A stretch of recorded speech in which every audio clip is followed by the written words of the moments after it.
Hello student, it's me Meena Shukla एक बार फिर आपके सामने UGPS के ऑफिशियल यूट्यूब चैनल के थ्रू आपके सामने आई हूँ बेटा। तो देखिए, ये आपकी है SST, ये क्या है आपकी सोशल स्टडीज, जिसको आपको पढ़ना है। इसमें से हम लोग चैप्टर 1, 2, 3, 4 पढ़ा दिया है आपको, और इसके बाद आ जाता है चैप्टर 5 वाटर बी ड्रिंक। तो बेटा, अगर आप लोगों के पास बुक है तो आप लोग बुक में देखा करिए, समझा करिए, और अगर बुक नहीं है तो आप लोग बेटा बुक खरीदिए, क्योंकि आप अगर पढ़ना है आपको तो यहाँ तो हमने आपको पूरा डिटेल में बताते नहीं, आपको सिर्फ शॉर्टली समझा दिया जाता है। और आपको अच्छे से पूरी बुक पढ़ने के लिए आपको बुक की ज़रूरत पड़ेगी। तो ऐसे समय में अगर आपके पास बुक रहेगा तो जो हम पढ़ाए रहेंगे, अगर आप वीडियो देखते देखते बुक भी देखेंगे तो आपके समझ में भी आएगा, और आप कुछ सवाल जो आप न समझ पाओ उसे पूछ भी सकते हो। लेकिन अगर आपके पास बुक नहीं रहेगी तो आप इसमें से ही देखोगे तो वो समझ भी नहीं पाओगे और अपना एक्सरसाइज भी नहीं भेज पाओगे। तो बुक जब आप लोगे तो पढ़ोगे भी, और जब भी आप वीडियो देखा करो अपनी बुक को सामने रखा करो, समझा करो कि हाँ ये कहाँ से क्या पढ़ाया जा रहा है। हो सकता है भाई हमसे कोई गलती हो तो आप उसे बताइए कि मैम आपने इस चीज़ को नहीं बताया।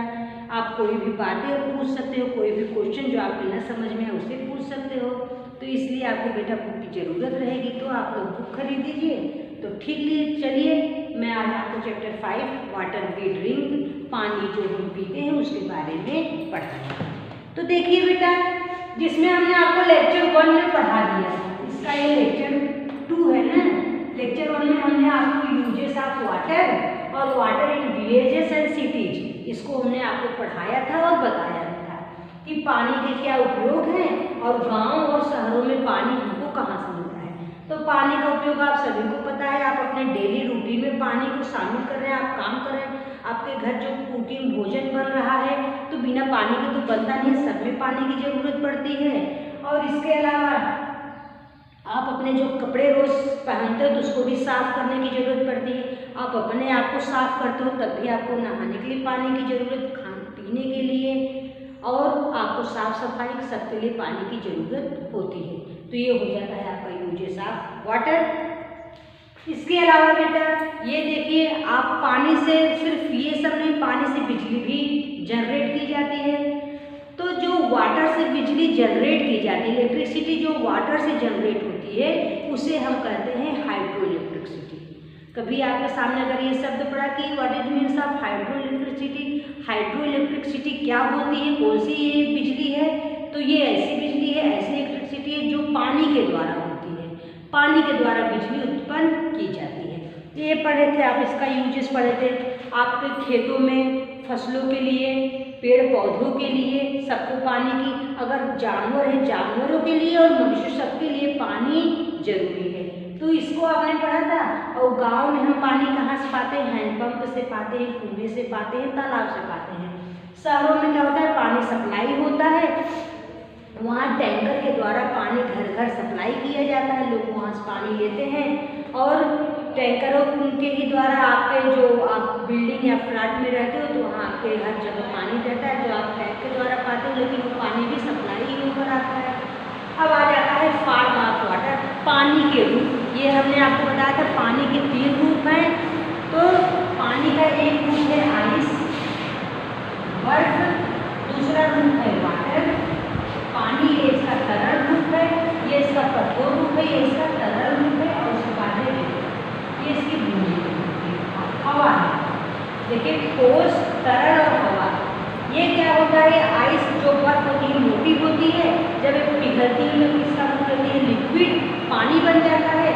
और देखिए जब आप पानी को या किसी चीज़ को बॉयल करते हो तो उसमें जो धुएं, आपको जो धुआं दिखाई देता है वह क्या होता है, पानी की छोटी छोटी बूंदें होती है। क्या होती है, पानी की छोटी छोटी बूंदें होती है। जब आप किसी पानी को आप गर्म करते हैं तो आप देखिए शुक्र से हाथों को रखिए तो क्या होगा, आपका जो हाथ है वो भीग जाएगा। कैसे भीगता है, जो भाप निकलती है वो आपके हाथों पे आती है और आपका हाथ गीला हो जाता है। ये आपने पानी की स्रोत को पढ़ा। अब हमको पानी प्राप्त कैसे होता है, पानी बनता कैसे है, पानी भी बनता है, आप ये जानते हो पानी बनता कैसे है। तो आज हम बताएंगे आपको जल होता है वाटर साइकिल। वाटर साइकिल में से नहीं कि पानी से चलने वाली साइकिल है, साथ में समझिए, इसे कहते हैं जल चक्र। क्या कहते हैं? जल चक्र। अब देखिए बेटा, ये आपके पहाड़ी होंगे, यहाँ से आपका सूर्य की किरणें निकल रही हैं, ये आपके बादल हैं, स्काई, ये आपकी लैंड है, ये आपका रिवर है या समुद्र है, सागर है, कुछ भी है, वाटर, ये वाटर हो गए, ये लैंड हो जाएगा। तो देखिए, जब ये जल चक्र, पानी जो सूर्य की रोशनी, जब सन रेज, सूर्य की किरणें यहाँ पर पड़ती है तो ये धरती क्या हो जाती है? गर्म हो जाती है। धरती क्या होती है? गर्म होती है।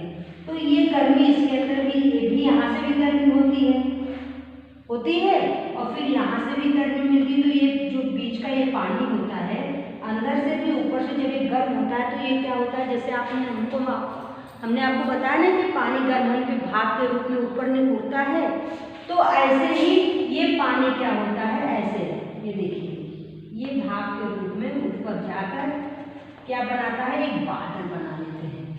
ये क्या बनाते हैं? बादल। और यही बादल देखिए, यहाँ से सूर्य की रोशनी यहाँ आई, यहाँ से जमीन गर्म हुई, फिर यहाँ ये गर्म हुआ, इसके गर्म होने से और यहाँ भी ये गर्म हुआ, तो ये क्या होता है? भाप बन के ऊपर जाता है, ये बना देता है स्काई, बादल बनाते हैं। और यही बादल, ये बादल क्या होते हैं? फिर ये रेन वर्षा के रूप में ये फिर नीचे आते हैं, वर्षा के रूप में ये फिर नीचे आते हैं, यहाँ मिलते हैं और यही पानी फिर ऊपर जाता है। इसे ही कहते हैं जल चक्र। यहाँ से सूर्य की रोशनी लगी, धरती गर्म हुई, धरती के अंदर से जो गर्मी से मिलती है, ऊपर से सूर्य की गर्मी की वजह से पानी हीट होता है, भाप बनता है, वेपर बनाता है और बूंद बूंद के रूप में ऊपर जाकर बादल बना लेता है। ये जो बड़े बड़े आप बादल देखते हैं, भाप का ही बादल रहता है, पानी की कई छोटी छोटी बूंदें इसमें रहती हैं और यही बूंदें बाद में जब नीचे गिरती हैं तो किसका रूप लेकर गिरती हैं? वर्षा का रूप, पानी का। इसलिए कहा जाता है ना कि rain is the main source of water. यही पानी ऊपर जाकर वर्षा के रूप में यह पानी नीचे जाता है, जो अंडरग्राउंड वाटर नदियों में, झीलों में, समुद्रों में जाकर गिरता है। ये हो जाता है आपका जल चक्र। ये इसे ही कहते हैं वाटर साइकिल। ये आपने समझा। फिर उसके बाद आपका आ जाता है वाटर शॉर्टेज, पानी जो कम होता जाता है। तो देखिए बेटा, हमने आपको बताया कि हमारे यहाँ को ब्लू प्लैनेट भी कहा जाता है। ब्लू प्लैनेट क्यों कहा जाता है? क्योंकि इसका 3/4 पार्ट क्या है? पानी से भरा हुआ है। इस वजह से ग्लोब में जब आप ग्लोब को देखेंगे तो आपको नीला दिखाई देगा। और globe is a model of the earth. Globe क्या है? पृथ्वी का एक नमूना है। और जब आप देखेंगे कि ये पूरा जो नीला दिखाई देता है, ये किस लिए दिखाई देता है? प्रेजेंस ऑफ वाटर, पानी की अधिकता की वजह से हमारे पृथ्वी हमको कैसी दिखाई देती है? नीली दिखाई देती है। इसलिए हम इसको ब्लू प्लैनेट भी कहते हैं और इसको अनब्लू प्लैनेट भी कहते हैं। अनब्लू प्लैनेट इसलिए कहते हैं, अनोखा ग्रह ये इसलिए कहते हैं क्योंकि यहाँ यही एक ऐसा ग्रह है जहाँ पर मानव जीवन संभव है। यहीं पर मानव एक, यहाँ पर लाइफ है, यहाँ पर जीवन है और किसी ग्रहों पे ऐसा नहीं है। ये ऐसा होता है, यहाँ पानी की अधिकता है, ऑक्सीजन हमको मिल रहा है और यही एक स्रोत है जिससे हम पृथ्वी पर जीवित रह सकते हैं। तो देखिए, अब यहाँ है वाटर शॉर्टेज, पानी कम होता जाता है। हमने इसमें आपको बताया कि इतना तो पानी है। अब आप सोचेंगे कि पानी कम कैसे है? इतना तो है पानी, ये इतना ढेर सारा इतना सा पानी ही तो है, तो पानी कम कैसे? तो बेटा, इसमें जो यूजेबल वाटर है, ये जो पानी है, पीने लायक पानी सिर्फ इतना ही है। पीने लायक जो पीने योग्य पानी है ये इतना ही है, जो अब घट भी गया है। अब ये इतना रह गया है। पहले ये इतना था, लेकिन अब कितना रह गया है? इतना। पहले ये 5% था, कम होते होते कितना हो गया है? इतना। ये हमारा पीने योग्य पानी है। तो बताइए बेटा, अब पीने योग्य पानी सिर्फ इतना ही है तो पानी का एक विशाल स्रोत आप यहाँ देख रहे हैं, लेकिन पीने योग्य पानी क्या है? सिर्फ इतना ही है। तो हम ओशियंस का पानी, सी का पानी, ये पानी नहीं पी सकते। सागर या समुद्रों का पानी हम नहीं पी सकते, because these water are salty water, क्योंकि यह पानी खारा होता है। ये पानी खारा होने की वजह से हम इस पानी को पी नहीं सकते, ये हमारे पीने के काम नहीं आता है। तो जो पानी हमारे पीने के काम आता है वो हमको कहाँ से मिलता है? हमको रिवर से मिलता है। रिवर मीन्स नदियों से, लेक्स मीन्स झीलों से, और पॉन्ड मीन्स तालाबों से, और फिर वेल मीन्स कुएं से। देखिए ये सब पानी हमको, ये पीने योग्य पानी है, ये हमारे ड्रिंक के लिए है पानी, लेकिन ये क्या है, इसकी अधिकता नहीं है, ये कम है, इसलिए ये पीने योग्य पानी इन्हीं का ही है। बाकी जो, लेकिन आप देखेंगे सब सागर और समुद्र के विशाल दूर दूर तक आपको large water bodies are called oceans. पानी का एक विशाल क्षेत्र को हम क्या कहते हैं? ओशियंस कहते हैं। लेकिन ये क्या है? ये छोटी हैं, ये सागर या समुद्र की तरह विशाल नहीं है। तो ये पानी ये क्या है? हमारे पीने योग्य होता है। लेकिन बेटा आप जो नदियों का पानी, ये जो नदी का पानी है, तो नदी आप देखते हो कि गंगा नदी है, ब्रह्मपुत्र नदी है, यमुना नदी है, सतलज नदी है, सब नदियां हैं, लेकिन क्या होता है? ये गंदी हैं, ये दूषित हो चुकी है, पॉल्यूटेड हो चुकी है। क्यों ऐसा? क्योंकि जैसे गंगा नदी का ही आप ले लीजिए, नमामि गंगे एक प्रोजेक्ट निकाला गया है, किस लिए? गंगा की सफाई के लिए, नदियों की सफाई के लिए। जो बड़े बड़े कारखाने होते हैं, जो इंडस्ट्रीज होती है, उसके जो पानी होते हैं वो कहाँ, उसके जो सीवर बने होते हैं वो नदियों में मिला दिए जाते हैं, वो गंदा पानी जाकर उसमें मिलता है। इसके अलावा लोग धर्म के नाम पर, यानी पूजा पाठ के नाम पर उस पर फूल माला कपड़ा वगैरह सब चढ़ाते हैं, अगरबत्ती चढ़ाएंगे, सब कुछ वहाँ चढ़ा देते हैं। ये क्या होता है? इसमें हानिकारक केमिकल्स होते हैं, जिससे हमारा पानी जो होता है वो दूषित हो जाता है। तो नदियाँ तो ऐसे ही नहीं चली जाती हैं कि उसमें पूजा पाठ के धर्म के नाम पर उसको फूल माला वगैरह सब साड़ी सब चढ़ा दिया जाता है, और कभी कभी लाशों को भी उसमें बहा दिया जाता है। तो ये पानी क्या हो रहा है? हमारा पानी दूषित हो रहा है। हम डायरेक्टली इस पानी को लेकर नहीं पी सकते, क्योंकि ये पानी दूषित हो चुका है। इसलिए हमारे माननीय प्रधान नरेंद्र दास मोदी जी ने नमामि गंगे एक अभियान, एक प्रोजेक्ट चलाया, जिससे कि पानी को शुद्ध किया जाए, लोगों को जागरूक करा गया कि पानी को आप शुद्ध करिए, आस्था या धर्म के नाम पर पानी को गंदा मत करिए। लोग आस्था या धर्म के नाम पर उस पानी को क्या करते हैं? फूल चढ़ाएंगे, माला चढ़ाएंगे, अगरबत्ती चढ़ाएंगे, दिए जलाएंगे, और जो अस्थि विसर्जन ये सब होता है वो सब जाकर उसमें जाते हैं, वो सब केमिकल से ये क्या करता है? हमारे पानी को दूषित कर देता है। तो इससे भी हमारा पानी कम होता जा रहा है, शॉर्टेज होता जा रहा है। इसके अलावा हम आपको बताएं ना, जो कारखाने वगैरह का पानी होता है, ये भी जो सीवर से जो गंदे पानी होते हैं वो भी उसे मिला दिया जाता है नदियों में, जिससे पानी क्या हो जाता है? गंदा। तो जो कुछ परसेंट पानी पीने योग्य है तो वो दूषित भी है। इसलिए हमको पानी को बचाना, वाटर शॉर्टेज होता जा रहा है, हमारा वाटर लेवल कम होता जा रहा है। इसका और एक कारण है कि हम पेड़ों को नहीं लगा रहे हैं, हम लगातार पेड़ों की कटाई कर रहे हैं, और पेड़ों की कटाई करने की वजह से जो हमारा जल स्तर है, वाटर लेवल है, वो नीचे चला जा रहा है। अब देखिए लोग बहुत अंदर अंदर तक बोरिंग कराते हैं, तब कहीं जाकर पानी निकलता है। ऐसा क्यों होता है? क्योंकि जो वाटर लेवल है वो धीरे धीरे नीचे, उसका स्तर नीचे गिरता जा रहा है। इसलिए हमको पानी को बचाना चाहिए। इसके अलावा अब आपका लास्ट है स्टोरेज ऑफ वाटर। पानी को हम कैसे बचाएं, कैसे हम पानी को बचा सकते हैं? पानी को बचाने के लिए है कि using bucket and big utensils for cooking and washing. तो देखिए बेटा, अगर आपके घरों में टैप है तो आप उसको टैप चला दिए, टैप चलाकर आप उसको धुल रहे हैं अपने हाथों को, अनावश्यक पानी गिर रहा है। आप करें ये क्या है, मेरा तो अंदर से पानी मुझे मिल ही रहा है। तो बेटा ये गलत है, आपका जल स्तर नीचे क्यों गिर रहा है? आप अंधाधुंध पानी को गिरा रहे हैं। आप क्या कर रहे हैं? आप हाथों को धुल रहे हैं, साबुन लगाएं, खूब अच्छे से धुल रहे हैं अपने हाथों को। जब से आप लगा रहे हैं तब से वहाँ पानी आपके टैप का नीचे गिर रहा है। तो ये होता है पानी का दुरुपयोग। तो आप क्या करिए, अगर आपको हाथ धुलना है तो आप किसी बर्तन में या किसी जग या मग में आप पानी को लीजिए, अच्छे से हाथों को जब साबुन लगा लें तो अच्छे से हाथों को साफ कर लें, तब उस पानी को गिराएं। आप टैप में भी बचाव कर सकते हैं। टैप को तब आप तभी ऑन करिए जब अपने हाथों को आप अच्छे से सोप के द्वारा रगड़ चुके हो, हैंड वॉश के द्वारा साफ कर चुके, तब उसको आप खोलकर अपने हाथों को धुलिए। इससे आपकी पानी की बचत होगी।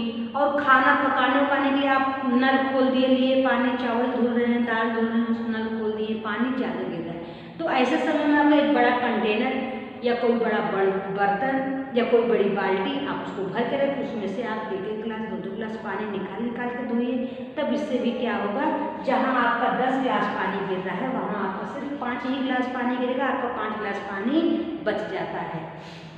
अगर हमको पानी को स्टोर करना है तो ऐसे, और वर्षा का पानी जो होता है आप किसी बड़े कंटेनर जहाँ पानी वगैरह गिरता है तो वहाँ रख दीजिए। वो पानी आपके पीने योग्य नहीं, लेकिन आप बर्तन साफ कर सकते हो, कपड़े या साफ सुथरा करने के लिए, गाय भैंसों को पानी डालने के लिए वो पानी यूज में आ सकता है। अगर आप ऐसे भी स्टोरेज कर सकते हो, समझ गए, स्टोरेज कैसे कर सकते हो, ऐसे ही आप पानी को स्टोरेज करिए। आप पानी कम से कम, अब आप ये सोचेंगे कि मेरे अकेले बचाने से कुछ होगा, लेकिन आप पहल तो करिए, आप शुरुआत तो करिए, आप शुरुआत करिए। आप घर में हैं, आप घर में अगर कोई किसी को देख रहे हैं कि अगर वो ऐसा काम करे तो आप उनको टोकिए कि नहीं, पानी का उपयोग आप मत करिए, पानी कम यूज करिए, पानी जितना आपको जरूरत बस उतना ही यूज करिए। अनावश्यक पानी को, जैसे आप नहाने लगे तो आप 1 बाल्टी 2 बाल्टी, अगर मशीन चल रही है आप कई बाल्टी पानी नहा लिए तो ये क्या होता है, दुरुपयोग हो रहा है। अगर आप 2 बाल्टी में अच्छे से नहा ले रहे हो तो क्या ज़रूरत है आप वहाँ 5 बाल्टी पानी गिराओ, आप उस 3 बाल्टी को बचा के रख लीजिए उस पानी को। तो यही होता है स्टोरेज ऑफ वाटर, पानी को ऐसे ही हम बचा सकते हैं। तो बेटा आपने इस चैप्टर देखिए, अब आपका चैप्टर इसमें ख़त्म हो गया है। इसके बाद आपका ये एक्सरसाइज है, एक्सरसाइज का हम आपको पिक अलग से भेजेंगे, इसकी जो भी वीडियो है उसको बनाकर भेजेंगे। बाकी का आपका जो चैप्टर 1 से 5th तक हमने कंप्लीट करा दिया। नेक्स्ट वीडियो में हम आपको चैप्टर 1 से 5th तक फिर से रिवाइज कराएंगे, रिवीजन कराएंगे कि जो बच्चे न देख पाए वो फिर से देखें। और बेटा आप लोग अपनी किसी भी वीडियो को मिस मत करिए, उसको देखिए, आपको पढ़ाया जा रहा है, समझाया जा रहा है। आप स्कूल नहीं आ रहे तो कम से कम आप अपने घर पे बैठकर ही उसे पढ़िए, क्योंकि अगर आप स्कूल आते हैं तो यहाँ भी तो 6 घंटे पढ़ते ही ना, तो आप घर पे ही समय निकालिए, उसे पढ़िए। और सबसे जो मोस्ट इम्पॉर्टेंट थिंग्स आपके लिए वो है आप अपनी बुक लीजिए। जब आप बुक लेंगे तभी आप हमारी बातों को समझ, जैसे हम समझा दे रहे हैं आपने यहाँ देख लिया, लेकिन बुक में इसका पूरा डिटेल दिया है, इसका पूरा डिटेल दिया है, इसका डिटेल, ये सब का, ये सारे पैराग्राफ का डिटेल दिया है। जब हम पढ़ा रहे हैं तो अगर आप बुक देखते रहो तो आपको समझ में आएगा, आप कोई भी क्वेश्चन भी पूछ सकते हो, कहीं से भी पूछ सकते हो। तो स्टूडेंट्स, मैं आशा करती हूँ कि आप लोग बुक जरूर लेंगे और पढ़िए अच्छे से। जब तक आपका स्कूल नहीं खुल रहा है, घर पर जो भी आपको काम मिलता है उसे अच्छे से पढ़िए और पूरा करिए, उसे आप सेंड करिए। इसके बाद बेटा मैं नेक्स्ट वीडियो में आपको चैप्टर 1 से 5th तक रिवीजन कराऊंगी। तब तक स्टूडेंट आप लोग देखते रहिए, ध्यान से देखिए मेरे वीडियो को और अच्छे से पढ़िए। और मैं आशा करती हूँ मेरे सारे बच्चे मेरे वीडियो को जो देख रहे हैं वो समझते होंगे। अगर समझ रहे हैं तो आप मुझे कमेंट करिए, बताइए हाँ मैम मेरे समझ में आए। जहाँ आप नहीं समझ पा रहे हो, जहाँ आपको हमारी कोई गलती नज़र आ रही है तो आप उससे भी हमें बता सकते हो। Okay student, take care, bye.